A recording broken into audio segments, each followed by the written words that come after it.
തിരികെ വാർത്തയിലേക്ക്. 3 പീടികയിലെ അനധികൃത കച്ചവടക്കാരെ വ്യാപാരികൾ സംഘടിതമായി ചേർന്ന് ഒഴിവാക്കി.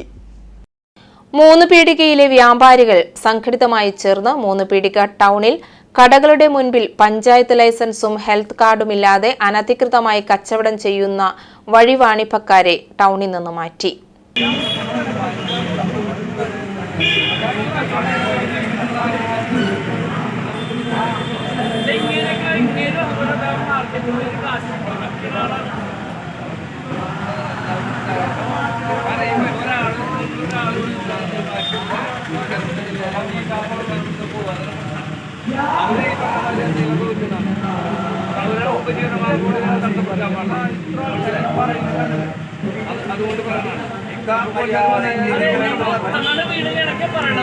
ഞാൻ നേരത്തെ പറഞ്ഞു വേറെ സ്വഭാവം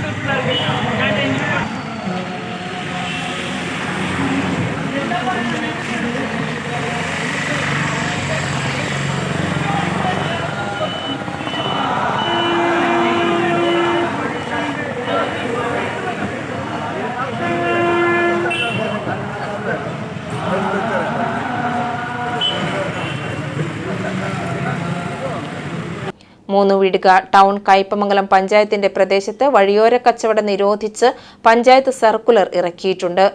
പെരിഞ്ഞനം പഞ്ചായത്ത് 3 പീടികയിൽ നിന്ന് തെക്കോട്ട് മാറ്റി തെരുവോര കച്ചവടങ്ങൾ നടത്താൻ പാടുള്ളൂ എന്ന് നിർദ്ദേശിച്ചെങ്കിലും സർക്കുലർ ഇറക്കിയിട്ടില്ല എന്നാണ് അറിയുന്നത്. അതേസമയം ഇതേ സ്ഥിതി തന്നെയാണ് കൊടുങ്ങല്ലൂരിലും കണ്ടുവരുന്നത്. അനധികൃതമായി കച്ചവടങ്ങൾ തകൃതിയായി നടക്കുമ്പോൾ ഇതൊന്നും ഞങ്ങൾക്ക് അറിയേണ്ട എന്ന നിലപാടിലാണ് നഗരസഭയും മർച്ചന്റ് അസോസിയേഷനും എന്നാണ് വ്യാപാരികൾ